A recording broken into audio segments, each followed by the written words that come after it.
Bah écoute, bonjour Charles et ouais, et bienvenue pour toutes ces bonnes raisons. Voilà. Donc aujourd'hui, ça va te changer un petit peu l'épisode puisqu'on va parler de vin. Oui, ça va me changer énormément. Ouais. Je suis vraiment ravi de t'accueillir. Alors pour redonner un peu de contexte, il y a quelques semaines, hein, j'ai lancé une petite bouteille à la mer sur LinkedIn pour avoir des contacts dans le monde du vin. Donc on nous a mis en relation et j'en suis ravi. Mais également. Voilà, donc une thématique intéressante puisqu'on va parler essentiellement de foire au vin. Et pour redonner un peu de contexte, hein, l'année dernière, il y a pas mal d'enjeux de business. Hein, c'est quasiment 9 millions de consommateurs. Ouais. C'est plus d'1 milliard d'euros de chiffres et ça doit représenter allez, quasiment 15% du chiffre de la grande distrie. Donc, Oh euh, oui. il y a de quoi parler, surtout que de l'autre côté, il y a des vrais défis côté vin, avec de la mutation, et on va en discuter ensemble, hein, des consommateurs, de Mhm. l'évolution du marché, des défis climatiques. Bref, je pense qu'on a de quoi faire un épisode assez intéressant sur le sujet. Donc encore une fois, merci et ravi de discuter de tout ça. Avec plaisir. Alors Charles, ce qui est intéressant avec toi, c'est que tu as une double compétence. Tu connais très bien le milieu et le monde du vin et tu connais très bien également le monde de la distribution. Est-ce que du coup, tu peux nous en dire un peu plus? Est-ce que je peux te laisser te présenter? Donc du coup, je suis Charles, le créateur de Mon Petit Caviste. Moi, j'ai 35 ans. Mon expérience un petit peu là-dessus, c'est j'étais sommelier un petit peu partout dans le monde. J'étais en Chine, j'étais en Australie, j'étais à Londres. Et j'ai vu qu'effectivement, quand on est français, le vin et le fromage, on est Dieu. Hein. C'est vraiment, il n'y a pas de débat, c'est assez rigolo. Et donc c'était une très bonne expérience. Et du coup, j'ai un peu tâtonné à l'international, voir un peu ce que ça donnait sur les vins. Et c'était un bon moyen pour moi de voyager, et de partager la culture française un peu partout dans le monde. Après ça, je suis revenu et j'ai été débauché par le groupe Auchan. Le groupe Auchan m'a demandé donc d'être chef de rayon, puis après caviste. Et j'ai terminé après sur les achats des vins à la centrale pour les 27 magasins du Nord. Et après quelques années d'expérience là-bas, j'ai voulu monter mon petit caviste. Et mon petit caviste maintenant, c'est quoi? C'est des cours de dégustation cool et décontractés. Pour moi, le vin, ça doit être simple, cool, décontracté, amusant, et un peu pas, on va dire, comme mes pères m'ont appris, mais plutôt simple, cool, décontracté. Le but, c'est que les gens s'amusent et découvrent le vin en s'amusant. Et j'ai monté ça il y a 6 ans. Et depuis, je suis à Lille, mais je fais des cours sur Lille, Londres, Paris, Bruxelles, même ailleurs d'ailleurs que Paris, Bruxelles, enfin un peu partout en France aussi. J'ai monté également mon organisme de formation où je forme aussi bien la restauration, l'hôtellerie, même la grande distribution, hein, on pourra en parler après si tu le souhaites. Ouais. Et j'ai un petit côté influenceur, si on peut dire ça. J'aime pas trop dire ça parce que voilà, c'est plutôt donner des conseils sur le vin plutôt que l'influenceur, on va dire. Et je travaille aussi bien avec la grande distribution là-dessus que que des vignobles, que des particuliers ou même des conseils aux particuliers, enfin des choses comme ça. Ok. Voilà un petit peu mon parcours.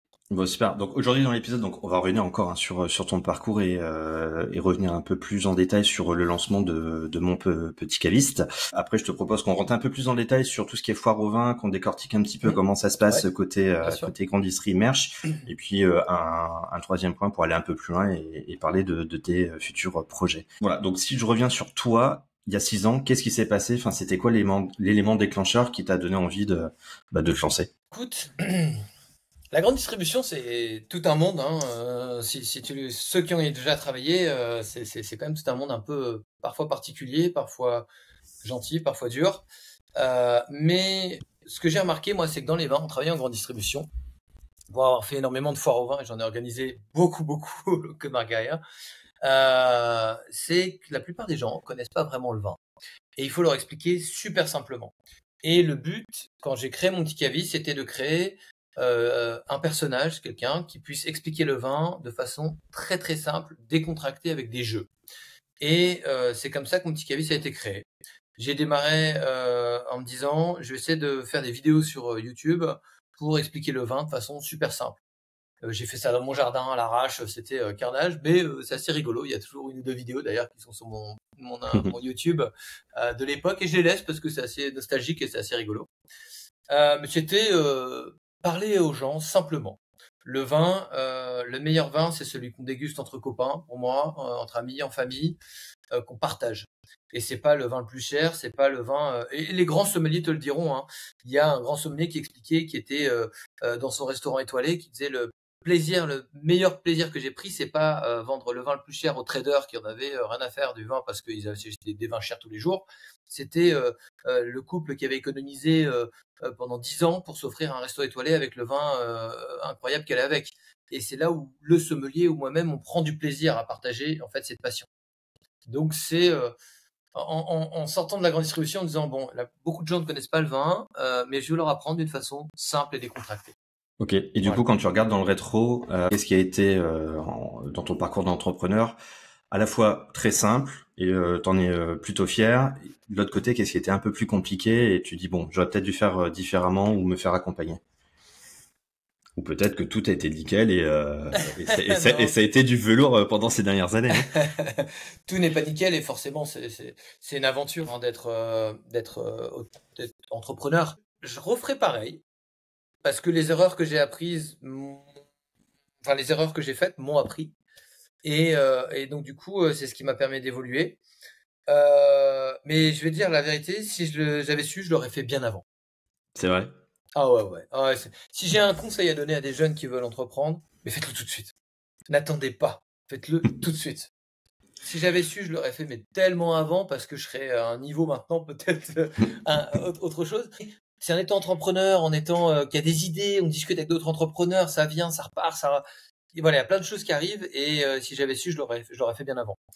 Petit bémol que j'ai eu, c'était de me heurter peut-être à certains de mes confrères ou collègues qui disent, je la connais, hein, ma réputation, c'est Charles, il est un peu léger sur les vins.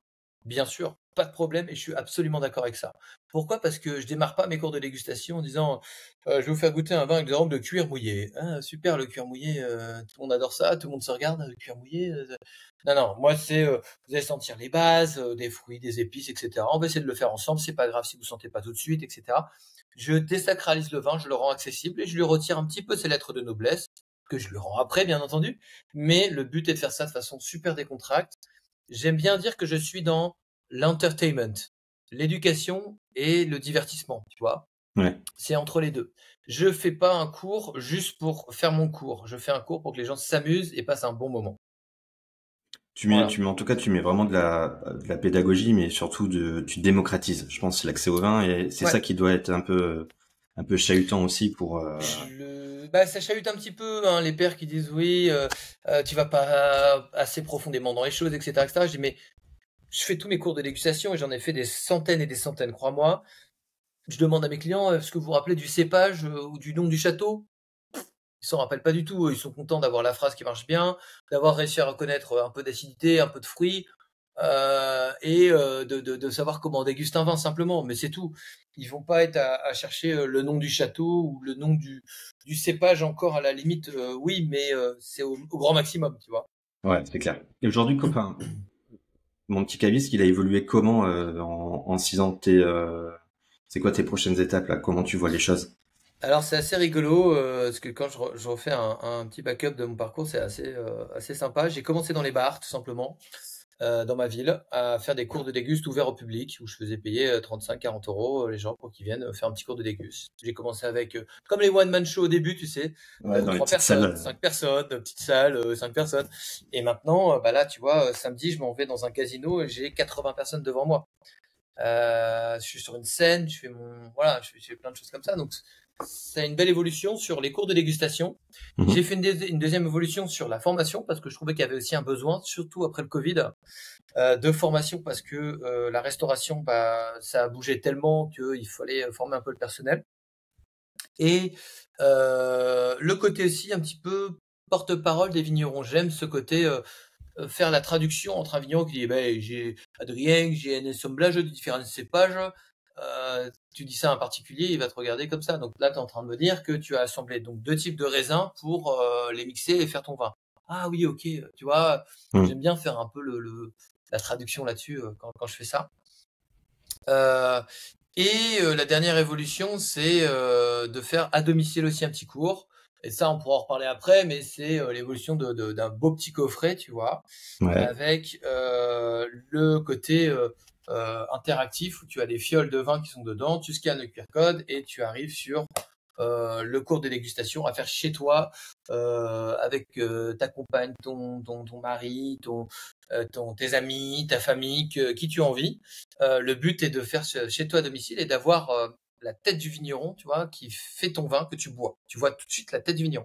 Donc je serai dans le vignoble avec le vigneron et toi tu vas déguster. Je te dis, bah voilà, c'est Jean-Yves qui a fait ce vin-là que vous êtes en train de déguster là. Ce que vous avez dans la main, c'est Jean-Yves qui l'a fait, je suis avec lui. Voilà. Et ça, à l'international aussi, parce que j'aimerais bien que le chinois, bah, je le fais voyager, l'américain, je le fais voyager, le japonais, il déguste le vin et il voit Bordeaux, il voit Avignon, Palais des Papes, Ouais. tu vois, il voit la Loire, enfin voilà, je veux que les gens voyagent et qu'ils voient après la tête du vigneron qui fait le vin qu'ils ont dans la bouche en train de goûter.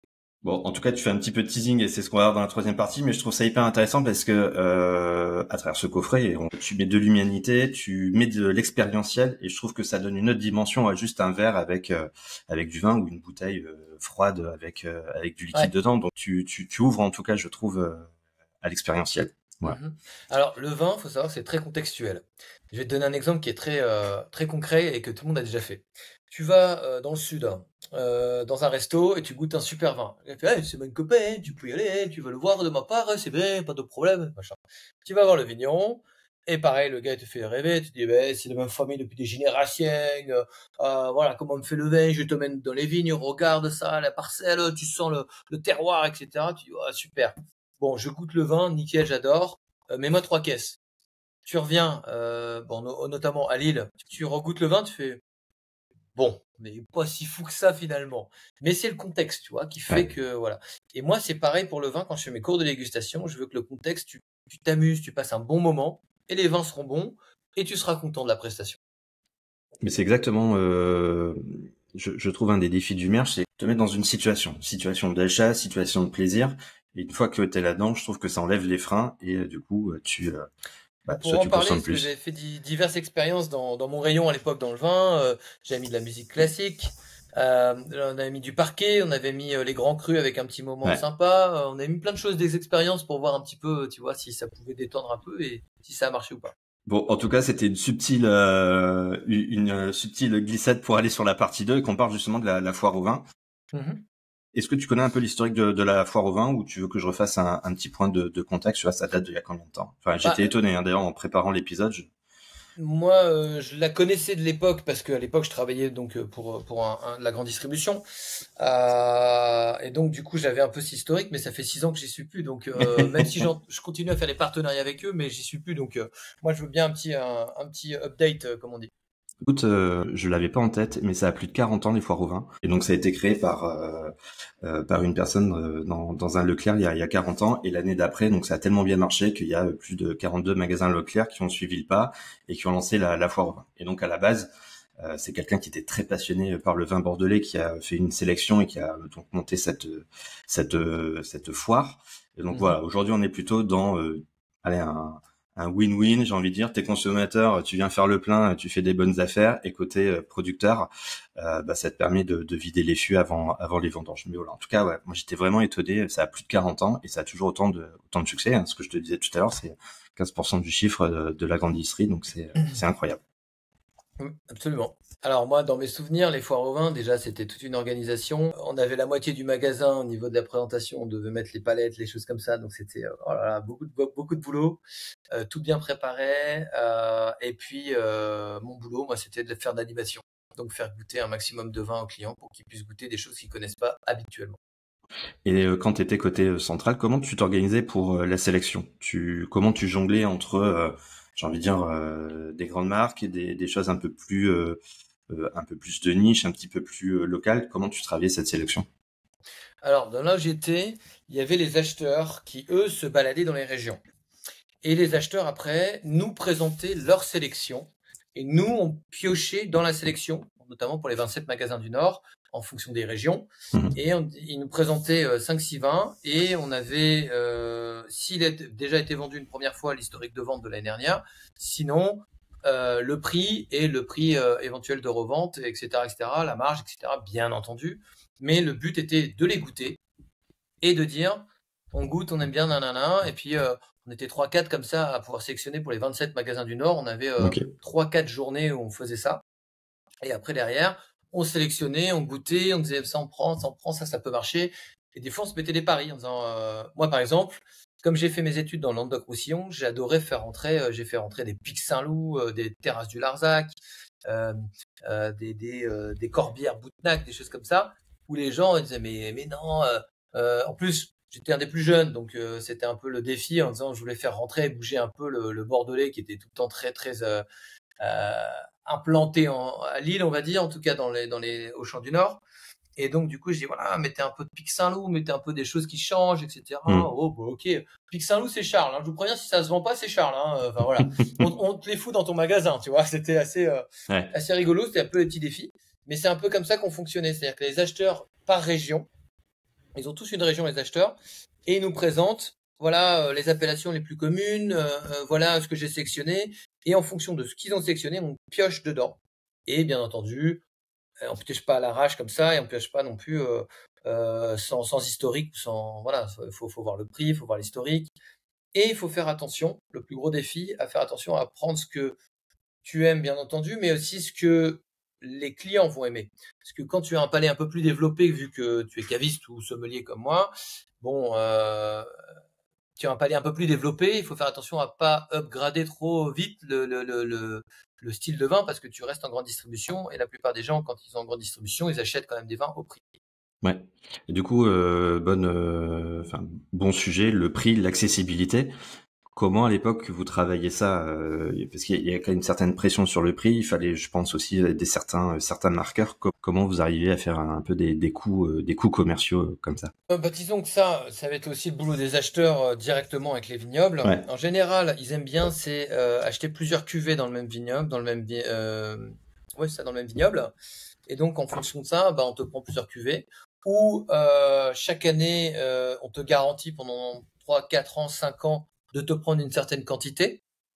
Ok. Et pour casser un peu l'image, et ça je l'ai déjà fait dans un live que j'ai fait pour les supermarchés Match, où j'ai fait venir une vigneronne qui est très connue des domaines Jean-Jean, c'est Brigitte Jean-Jean de Advini. Et on a discuté de ça, et je lui ai dit, voilà, on a des images, Brigitte, que la grande distribution tue les vignerons. Elle m'a dit non, nous, sans la grande distribution, on serait mort aussi, parce qu'on a une gamme, bien entendu, plus haut de gamme pour les particuliers, mais on a aussi du volume à écouler, et la grande distribution permet de nous pallier à ça et de nous aider sur plusieurs années, sur une nouvelle cuvée, sur des choses comme ça. Et ça, c'est important pour eux. Elle m'a dit, sans eux, on serait mort. Donc en fait, tu vois aussi, ils nous tuent pas, ils nous aident à survivre. Ouais. Donc il y a certains vignerons qui ont besoin de la grande distribution. Et, la grande distribution, ce qui fait aussi, c'est que ça garantit pendant un certain nombre d'années, oui, des prix bas peut-être intéressants.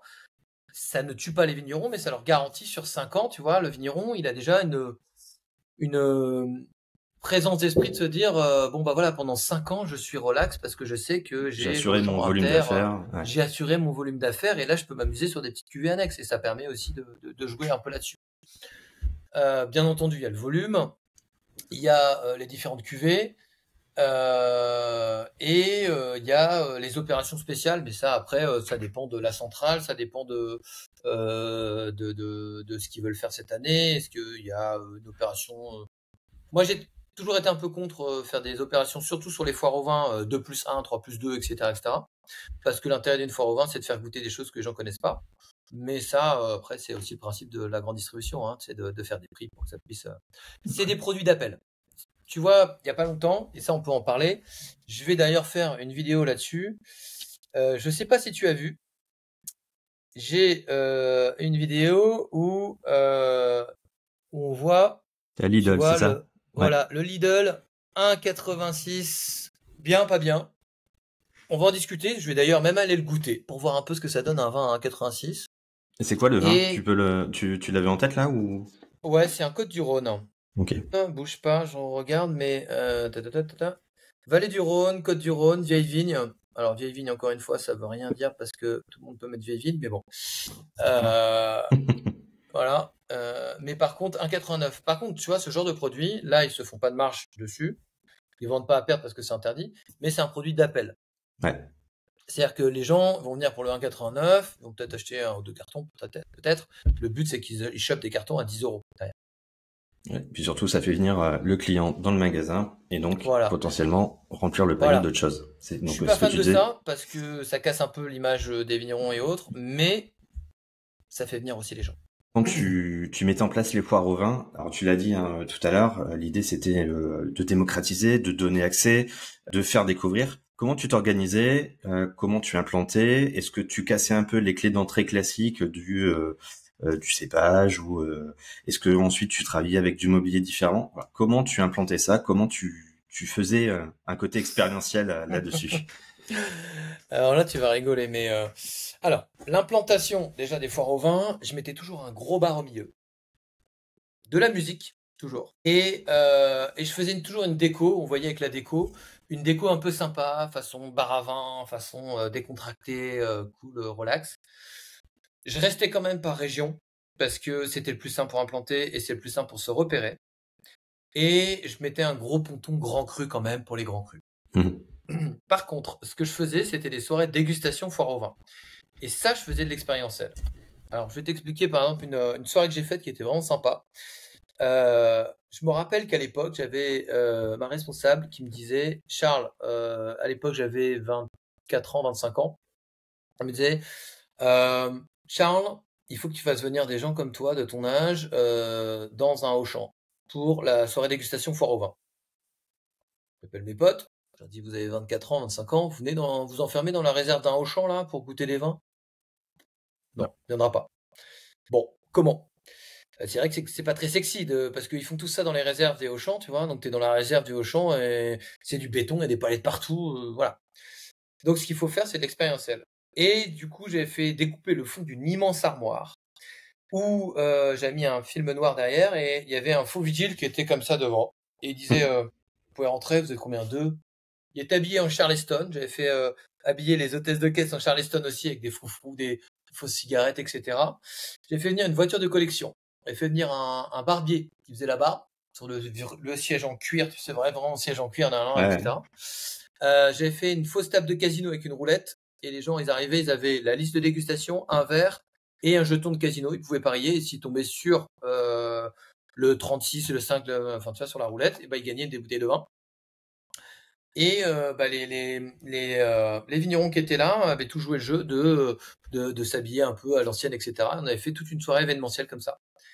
Et les gens étaient repartis de là. J'ai même fait Caudalie pour les femmes, la marque de cosmétiques qui était là. Donc les femmes aussi avaient du Caudalie qui était là pour essayer les crèmes, les choses comme ça. Et donc c'était de l'événementiel. Et les gens sortis de là en disant j'ai passé une super soirée. Et c'est aussi comme ça que le cheminement de mon petit caviste est arrivé encore. Hein. Tu vois, c'est l'expérience, c'est toute une expérience, c'est pas juste faire goûter le vin. Et j'ai explosé mon chiffre d'affaires grâce à ça. La soirée dégustation. J'en ai fait une deuxième où j'ai acheté une tonne de sable et j'ai fait un terrain de pétanque. Ce que je voulais, c'est que les gens ils aient un terrain de pétanque, terrain de molki, fléchettes. J'ai fait une garderie pour les enfants avec du jus de raisin, comme ça ils pouvaient laisser les enfants avec des hôtesses de caisse qui avaient le BAFA, etc. Ouais. Le boucher, j'ai fait venir un food truck et il cuisinait avec les viandes de Auchan, de la boucherie, tac tac. Enfin, il y avait un lien, tu vois.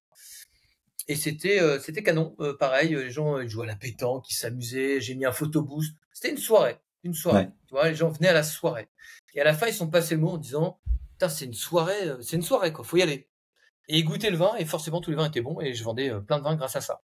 C'est hyper intéressant. Alors tu vois, ça fait lien et écho avec les autres épisodes où on se dit comment on arrive à faire en sorte de valoriser le produit, mais aussi de proposer une expérience d'achat différenciante.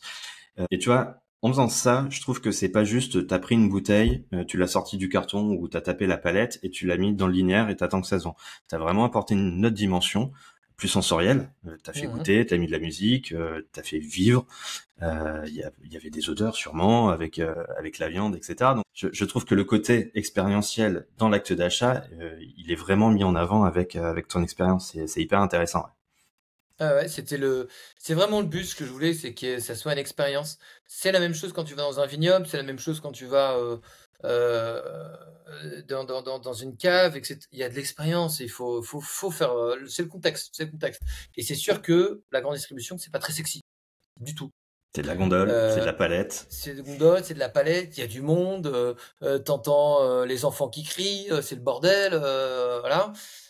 Bon, voilà, faut rendre ça sexy, faut rendre ça sympa, agréable, et c'est plein de petites choses. Je te dis, je mettais un bar, je mettais de la musique, il y avait des gens qui étaient là, je mettais des tabourets, et je me rappelle une chose, quand j'étais en Chine, à Hong Kong, et je leur disais, eux, ils avaient 10 ans d'avance là-dessus sur nous. C'était un supermarché, mais ils avaient divisé le supermarché en petites sections, petites boutiques. Ok. C'est des génies.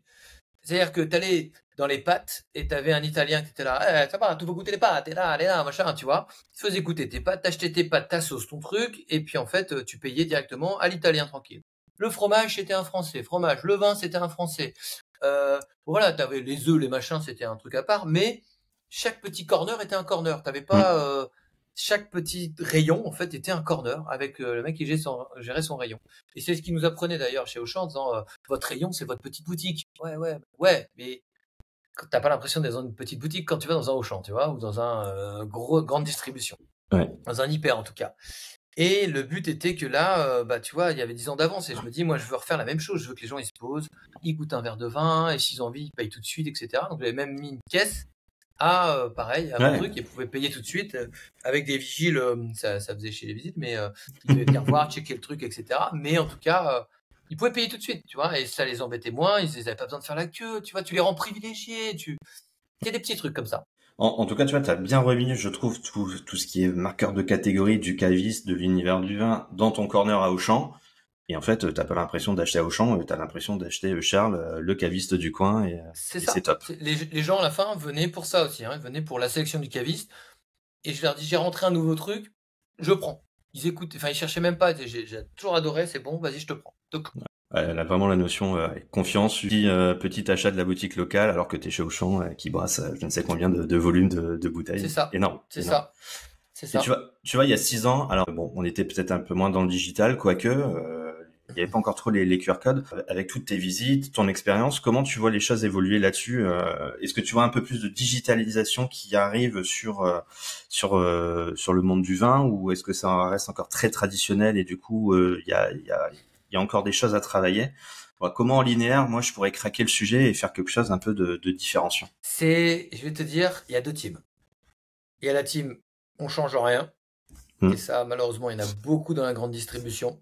C'est tous ceux, malheureusement, hein, tous ceux qui ont fait que leur carrière en grande distribution, on change rien. Ça marche comme ça, on va pas changer. Tu vois, pourquoi on changerait? Bah, parce que ton bateau, il prend l'eau, mais c'est pas grave. Mais en tout cas, il y a cette team, on change rien. Et il y a la team, on change, on essaye, on teste.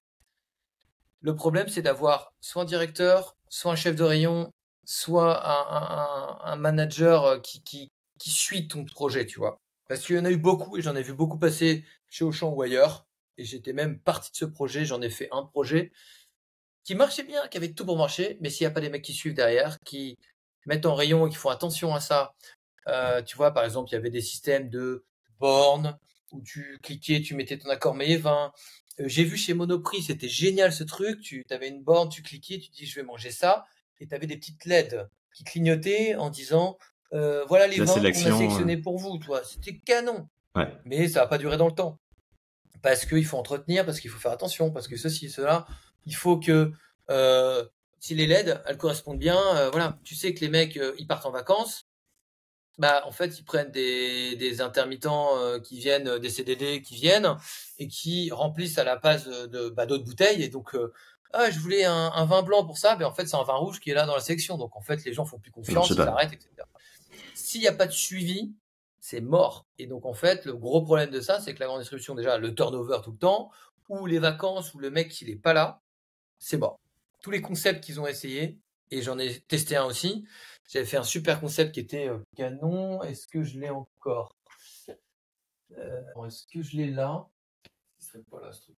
J'ai une cave aussi, donc c'est un bordel. En fait, on est dans une réserve d'Auchan là encore, hein, c'est ça? Ouais, T'as ouais, tout recréé derrière? c'est un peu le truc. Bon, laisse tomber, mais en gros, c'était sur la cave. J'avais fait ça, j'avais fait le test chez un Auchan et aux Partisans du Goût, qui est un truc un peu, une épicerie un peu haut de gamme, genre grand frais. Et c'était sur la bouteille de vin. Tu avais, hop, hop là, sur la bouteille de vin, tu avais un petit QR code en disant regardez pour la vidéo de dégustation. Et donc en 30 secondes, j'étais avec je suis avec le vigneron. Il est d'ailleurs toujours disponible sur mon Instagram. Tu scannes la bouteille, je fais hey, vous avez pris la bouteille là dans la main. Je suis avec Benoît. Benoît, c'est lui qui est là. On est dans le Luberon. Vous avez goûté. Pour moi, ce vin, il est comme ci, comme ça, comme ça. Et Benoît, toi, t'en dis quoi? Bah, moi, je le marierais avec ça, ça, ça, ça. 30 secondes, t'avais d'où il vient, comment il goûte, avec quoi le marier. Hmm. Ça a explosé les ventes. Le problème, c'est que le mec est parti en vacances. Il fallait en remettre à chaque fois parce que l'expérience était faut le remettre à chaque fois que tu en remets en rayon, tu le remets dessus pour que les gens ils scannent, etc. Ils l'ont pas fait, ils ont oublié, ils ont machin. Le vin que tu veux, il est dans la réserve dans le fond. Mais attends, je dis le casier il est vide là, vous perdez du chiffre d'affaires, vous perdez de la vente. Ouais, faut que je demande à machin de les ramener. Bah ouais, mais si je viens pas, il y a personne qui les met. Ouais. Je me suis frappé d'y aller à 5 heures du matin, de les mettre moi-même, tu vois, et après, ça n'a pas eu de suivi, donc c'était un peu le bordel. Et c'est malheureusement la force et la faiblesse de la grande distribution. C'est le fait que ils ont une grosse force de frappe, mais il n'y a pas de suivi derrière parce qu'il y a un turnover ou parce que les mecs sont pas motivés. Et tu vois, ça, Charles, on en discutait avec Maxence, qui est un expert de l'omnicanalité, du phygital. Et en fait, en résumé, hein, tu peux faire je ne sais combien de technologies, de tactiques derrière, si t'embarques pas les équipes, s'il n'y a pas le côté humain qui est embarqué, ça marche pas. Et ça marche jamais. Pas. Donc il y a toujours ce côté management de l'humain, management de la transfo qui est juste incontournable. Exactement. Avec tous tes voyages, si tu devais me dire une expérience d'achat en magasin qui a été incroyable sur l'univers du vin, hein, également, s'il y a un truc qui t'a marqué, ça serait lequel? Celui que tu me disais à Hong Kong? Alors, il y a Hong Kong que j'ai bien aimé parce que Hong Kong, c'est des bons connaisseurs de vin et c'était vraiment très sympa parce que t'as- tu rentrais dans un supermarché, clairement un hyper, hein, mais t'avais pas l'impression. C'était un petit corner, tu pouvais goûter les vins, tu pouvais t'amuser. Moi, le vin, il faut le goûter. Et si tu pouvais le goûter partout, c'est-à-dire que si tu pouvais avoir, tu sais, les machines où tu peux goûter un petit peu, etc. et tout, bah, en fait, tu le goûtes. Si tu le goûtes et que t'aimes bien, tu prends. Y a pas de débat. C'est comme un fromage, tu le goûtes, t'aimes bien, il est bon, je le prends. Hmm. C'est pareil. Le vin, il doit être dans les métiers de bouche. Et j'ai pas arrêté de le crier à Auchan, embrouillé avec mes managers en disant le vin, il doit être entre la poissonnerie, la boucherie et le fromage. C'est là qu'il doit être la cave à vin. Il doit pas être à côté du Coca-Cola. Tu vois, c'est pas ça. Parce que si tu veux faire le vin haut de gamme, des trucs sympas, etc., tu le mets pas à côté du Coca-Cola, tu le mets pas à côté de l'eau, tu le mets à côté de la fromagerie et on fait tous des. Voilà, je continue, avec ma boîte, je continue à faire des dégustations en magasin, notamment là j'ai un Super U à côté tout neuf, le patron il adore. Chaque fois il a fait une super cave. J'ai mon collaborateur et moi-même on y va régulièrement, alors surtout mon collaborateur parce que moi j'ai plus trop le temps, mais on y va régulièrement pour faire des accords mets vins. On s'entend super bien avec la fromagère, on s'entend super bien avec la poissonnerie, la boucherie. À chaque fois, on se fait un apéro pour les clients. Ils sont super contents. Mais Il y a des huîtres et des trucs. Les mecs ils sont putain, il y a des huîtres dans un Super U, quoi, tu vois, parce que c'est l'apéro des copains. Ils viennent, on fait goûter des vins. Ils repartent tous avec des huîtres, du fromage ou du vin. Il y en a forcément un. en fait, ce que tu dis là, c'est toujours se poser la question, c'est quoi un peu l'écosystème de mon produit ou l'écosystème de mon univers, et surtout se remettre à la place du client. Moi, client, quand je veux consommer du vin ou du particulier, bah c'est quoi mon moment de vie entre guillemets, et c'est hyper intéressant ce que tu dis. T'achètes pas juste du vin en tant que liquide, en tant que tel. T'achètes parce que t'accompagnes un plat, t'as un moment de vie avec les copains. Et c'est ça en fait quand je parle de pensée client et je trouve ça hyper important. Une autre expérience que j'avais aussi trouvée intéressante, c'est aux États-Unis, chez Total Wine. Total Wine, ben, c'est un supermarché du vin. Et c'est immense. C'est États-Unis, hein, donc c'est XXL. Il y a des rayons dans tous les sens, il y a des vins dans tous les sens, il y a même des des jarres de whisky de 3 litres, tu vois, c'est des trucs un peu démesurés. Mais je trouvais intéressant l'expérience, tu vois, d'aller là-dessus, d'avoir un supermarché du vin, quoi. Bah, c'est un peu comme en Australie, hein, c'est des bottle shops où t'as même, tu rentres dans un congélateur géant, enfin un réfrigérateur géant pour acheter tes packs de bière qui sont déjà frais, etc., etc. Donc c'est une expérience rigolote, tu vois, c'est assez rigolo.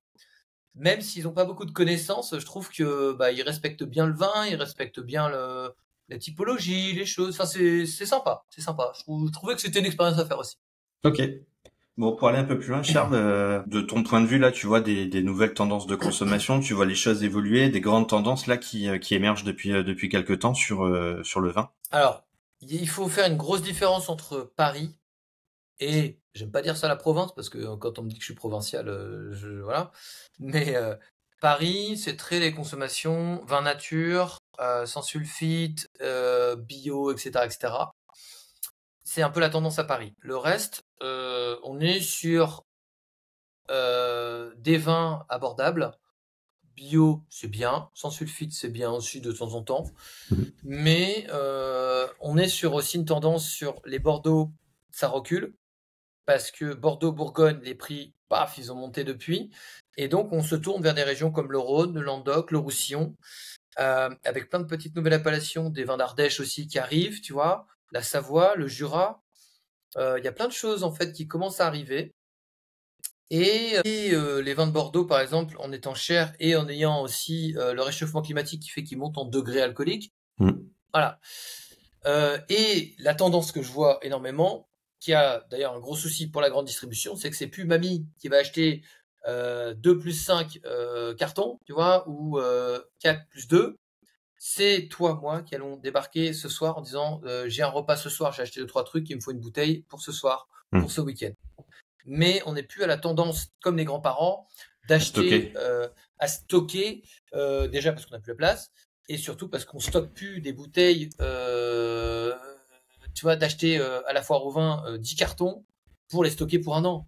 Non, nous, ce qu'on veut, on s'achète des pépites, on va peut-être prendre 1 ou 2 cartons, c'est tout, mais pas plus, tu vois, ce sera, voilà.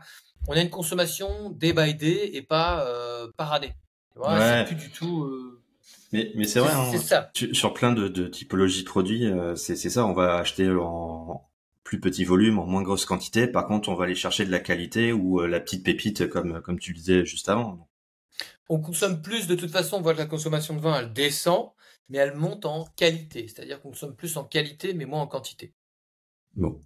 Et là, tu as en tête, bon, je pense que tu as déjà vu un peu ce qui se préparait sur les prochaines foires au vin qui sont dans quelques semaines. T'as un petit tips là à me donner ou un petit conseil pour bien aborder la foire au vin? Bah, il faut goûter. Moi, si t'as une foire au vin que tu peux pas goûter, mais là, tu vois, j'ai aidé sur la sélection de différents magasins, notamment bah, Chrono Drive, où j'ai aidé à la sélection là-dessus. Et j'adore parce que eux, c'est un peu le petit cousin Chrono Drive de Auchan, mais un peu rebelle. Et donc, ce que j'adore avec eux, c'est que déjà, ils travaillent aussi avec les grappes, qui sont pas que des gens dans la grande distribution. Tu vois, c'est des gens qui référencent des vignerons, ils travaillent aussi avec eux, donc ils n'achètent pas que des volumes de grande distribution, ils achètent aussi Ouais. des petites cuvées comme ça. Donc ça, c'est très bien. Et ils sont super ouverts à des choses naturelles, enfin des choses modernes, on va dire. Par exemple, le vin orange. Le vin orange, c'est assez tendance en ce moment. Ça cartonne dans différents pays. À Londres, ils adorent les vins oranges, des choses comme ça. Et bah là, tu vois, le vin orange, je leur ai dit, mettez un vin orange, on va essayer de le faire déguster, on va le tenter. On va essayer de faire. Il y a une petite appellation qui vient de sortir, ça s'appelle Cru de Boutnac. J'aurais dit voilà, c'est bon, c'est pas cher, faites-le tester à vos clients. Et donc ils m'écoutent, tu vois. Donc ok, on va tester, on va essayer, etc. Et j'aime ce genre de concept où les gens disent ok, on teste, on est d'accord, on veut faire essayer. Et on se plante pas, on essaye. Mais ça fait plusieurs années que je bosse avec eux. Des fois ça marche très bien, des fois ça marche moins bien. Mais en tout cas, ils essayent. Et ça Ouais. fait plaisir, tu vois, de voir que ils sont ouverts, que la grande distribution elle s'ouvre et que c'est pas juste on a des volumes à écouler, on fait du 4 plus 2, on fait des trucs comme ça. Là, tout ce qu'on présente sur les soirées dégustation, et d'ailleurs je fais la soirée dégustation d'un Chrono Drive à Bondieu, Marc-en-Barœul, c'est pas de promotion 4 plus 2. Il y a un petit peu de promotion de la remise immédiate, mais on s'est mis d'accord sur ça ne sert à rien de faire des 4 plus 2 ou des 2 achetés, 2 offerts, tu vois, parce qu'en fait, ça va se vendre naturellement avec la promotion. Ce qu'il faut, c'est faire goûter des choses que les gens connaissent pas et qu'il n'y a pas de promotion dessus parce que c'est comme ça qu'ils vont acheter en fait. On en revient, expérience, acheter quelque chose de différenciant, quelque chose qui nous fait plaisir, du bon. D'ailleurs, si tu le souhaites, je pourrais t'inviter à la soirée dégustation du Chrono Drive de Mérignac. Écoute, Charles, si tu commences à me prendre par les sentiments, je ne peux que dire oui. Eh, écoute, je forme l'équipe Chrono Drive sur tous les vins que j'ai sélectionnés avec les acheteurs ce jeudi. Et donc, du coup, je lui dirai, je lui transmettrai ton mail et puis je lui demanderai que la personne t'invite Eh ben pour écoute, que avec tu grand puisses plaisir. participer à la déguste. Ouais. Super, avec plaisir, ouais. Merci. Bon bah voilà, on va arrêter l'épisode, j'ai eu ce que je voulais. C'est bon. Bon, et de ton côté, c'est quoi tes projets? Alors, tu vas revenir, j'imagine, sur la boxe, puisque tu as fait le petit teasing tout à l'heure. Mais pareil, est-ce que tu vas te diversifier? Est-ce que tu restes sur le vin? Est-ce que tu vas aller peut-être sur les spiritueux dans quelques temps? Comment tu vois évoluer mon petit caviste dans les prochains mois, les prochaines années? Depuis peu, j'aime me balader un petit peu en dehors de la France. Et j'aime aller dans les pays où les gens connaissent pas vraiment. J'ai eu la chance d'aller en Croatie il y a pas longtemps. Et en Croatie, j'ignorais qu'il y avait des très bons vins. Et il y a des très, très, très bons vins, franchement. Je reviens de République tchèque aussi. Des super vins. On m'a invité à un festival de vin en République tchèque, près de Brno, dans le sud-est, pardon, de la Croatie, de la République tchèque. C'était génial, un petit village où il y a plein de vignerons dans tous les sens, et en fait, tu goûtes des trucs incroyables, des Riesling, des Pinots blancs, des choses blancs, des rouges, des Merlots bonnes, mais tu te rends pas compte, c'est pas cher, c'est bon, c'est pas connu. Il y a plein de choses qui méritent d'être connues. Donc, forcément, mon premier, c'est les petits coffrets. Pourquoi? Parce que je crois qu'il y a vraiment un intérêt de faire ça, d'avoir ton petit coffret. Tu scannes, tu as la dégustation à domicile, tu l'as dans plusieurs langues. Le coffret est joli. Ce que je voulais, que ce soit comme un bouquin, tu vois, que tu gardes chez toi, que ça soit sympa. Voilà, ça, c'est vraiment le prochain truc qui va arriver. C'est vraiment la dégustation à domicile où tu scannes et on déguste ensemble, où je suis avec toi et je te dis hey, on va déguster le Saint-Émilion qui est là, c'est parti, d'où ça vient, comment ça goûte, avec quoi le marier, etc., etc. Dans la version 1, je le fais dans mon studio qui est là. Dans la version 2, ce sera avec le vigneron. Top. Et là, je suis ravi parce que j'ai enfin sélectionné tous mes vignerons. Je vais avoir un Loire en Sauvignon blanc. Je vais avoir un Chardonnay Bourgogne, donc un Bourgogne classique Chardonnay. Je vais avoir un Bourgogne Pinot Noir, forcément. Un Rhône qui est du Syrah du Grenache et un pour Bordeaux que j'ai validé encore ce matin avec Jean-Yves Béchet, un vigneron avec qui je travaillais chez Auchan, tu vois, et qu'on Ouais. a toujours resté en contact, qui est génial, qui travaille en biodynamie, etc. et tout, et il est extraordinaire. Et on a validé tout ça, et donc ça va arriver, et donc ça c'est pour moi le petit bébé que j'ai envie de tester, de voir en France, à l'étranger, si ça peut aider pour faire connaître les vignerons, pour faire voir s'il y a un moyen. Et je te l'ai dit, soit les vignerons ils sont d'accord avec ça, soit ils sont pas du tout d'accord.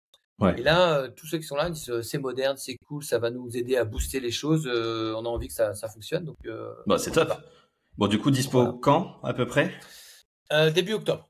Début octobre et Ouais. commander directement sur ton site. Alors sur mon site, ou après, forcément, là je suis en train d'essayer d'explorer des grands distributeurs comme Le Printemps, les Galeries Lafayette, la Grande Épicerie à Paris où j'ai un rendez-vous là. Donc il y a différentes shops comme ça. Les aéroports, on va voir un petit peu si j'arrive à les booster un peu. Sinon, même les cavistes, tu vois, j'aimerais bien essayer de trouver des cavistes, notamment à Paris, où il y a beaucoup de tourisme. C'est un coffret sympa pour découvrir tous les vins de France. Et encore une fois, un bon caviste, normalement, il se gave pas non plus énormément sur les vins. Il gagne pas 15-20 euros sur une bouteille de vin, tu vois, alors que sur le coffret, il peut déjà avoir une marge un peu plus confortable que sur une bouteille de vin et surtout faire découvrir les vins français aux Ouais. étrangers, quoi. Bon, écoute, j'espère qu'ils sont nombreux à nous écouter et auquel cas, allez-y, foncez. Foncez sur cette box. Ouais. Bon, écoute Charles, je te remercie beaucoup. Est-ce que tu peux faire un petit mot de la fin avant ma conclusion? Qu'est-ce que toi t'as envie de retenir de nos échanges? Alors, moi, j'ai envie de dire à tous ceux qui nous écoutent, le meilleur moment pour acheter du vin en grande distribution, c'est les foires au vin. Donc, allez-y, amusez-vous, goûtez, testez, achetez 2-3 bouteilles, testez-les, et après, voilà, c'est là où vous pouvez avoir des prix, c'est là où vous pouvez avoir des belles occasions, c'est là où vous pouvez avoir aussi des vieux millésimes. Parce que parfois, enfin en tout cas moi c'est ce que je faisais à l'époque, j'achetais des millésimes 2005, 2009, 2010 qui sont des très bons millésimes, et je les faisais goûter à mes clients parce que c'était l'occasion d'avoir des vieux millésimes. C'est compliqué de trouver des vieux millésimes maintenant. Parfois sur les foires au vin, il y a des vieux millésimes. Amusez-vous, pour moi c'est le meilleur moment pour aller en grande distribution acheter du vin, c'est les foires au vin. Les foires au vin, il y en a plein. Voilà, je pense que c'est si vous avez une belle sélection et un bon caviste dans le supermarché où vous allez, vous avez foncé. Bon, top. Bah écoute, alors moi ce que je vais retenir de nos échanges, je vais retenir 3 choses, parce que c'était quand même hyper intéressant. Le premier, et je trouve que c'est un fil rouge avec les autres épisodes, c'est vous voulez devenir entrepreneur, faites le plus tôt possible, lancez-vous, arrêtez de entre guillemets d'hésiter, foncez. Ça c'est mon premier point. Le deuxième que je trouve hyper intéressant et ça fait du bien de l'entendre, c'est ne pas hésiter à casser les codes, à faire bouger en tout cas les lignes et de s'interdire on change rien, ça fait des années qu'on fait comme ça, donc c'est du bien, ça fait du bien en tout cas de se le redire, Charles. Et un troisième point qui est un peu plus merchandising, et heureusement parce que c'est le thème du podcast, c'est la sensorialité. Et tu l'as bien démontré, c'est voilà, se reposer, penser client, penser acte d'achat et remettre en tout cas de la sensation, jouer sur les codes identitaires et surtout les sensations du client pour vendre un produit. Voilà en tout cas les 3 points que je retiendrai. Il faut rester simple. Moi, je l'ai vu énormément. Tu vois le nombre de clients qui sont dans un rayon vin, enfin un rayon vin d'une grande distribution. Il est immense le bazar. C'est comme perdu. Ça, ils sont là, ils savent pas. Il faut les aider, il faut les orienter. S'il n'y a pas de caviste, c'est fini. Et la plupart des supermarchés ou hypermarchés n'ont pas de caviste. La personne. Et le mec qui met en rayon, il ne connaît pas en vin en général. Ok, c'est son rayon, ou alors il met juste en rayon, mais ils ne s'y connaissent pas. Donc, il faut les aider au maximum, et ça, il faut trouver un moyen de les aider au maximum au travers de différentes choses digitales. Mais le problème, et encore une fois, c'est les équipes qu'il y a derrière pour assurer que ça fonctionne, quoi. Bah écoute, j'ai envie de rajouter un 4e point à cette conclusion, c'est humaniser son linéaire, le conseil pratique, le coup de cœur, le conseil du caviste, voilà, humaniser. Dernière petite chose aussi que j'essaie de déployer un petit peu sur les grandes distribs, et ça je leur dis les gars, c'est un truc à faire, c'est rappelez-vous que c'est un métier de bouche. Vous voulez pas mettre les vins à côté de la boucherie ou des poissons, c'est pas grave. Moi je mettais mes vins à côté des poissons et je disais, en fait je prenais les poissonniers, je faisais goûter le vin aux poissonniers en disant voilà, t'as goûté, goûte ton poisson maintenant. Voilà, tu vois l'accord mes vins, maintenant tu sais que ça c'est bon, je veux que tu conseilles ce vin. Et c'est lui qui conseillait le vin. C'était le boucher qui conseillait le vin, le fromage qui conseillait le vin, et je mettais des vins à côté en disant vous avez pris ce fromage-là, il y a le vin qui est là, regardez, prenez-le, vous allez voir, c'est une tuerie avec. Faire des doubles implantations comme ça, parce que c'est un métier de bouche le vin, c'est voilà. Et donc c'est pas à côté du coca parce qu'on choisit un vin comme ça, c'est un métier de bouche. Exactement. Bon. Charles, merci beaucoup. Avec plaisir. J'ai adoré l'épisode et surtout je vais filer de suite regarder les bonnes affaires sur les foires au vin à côté de chez moi. Merci encore. Avec plaisir. Salut Adrien, à Salut. bientôt.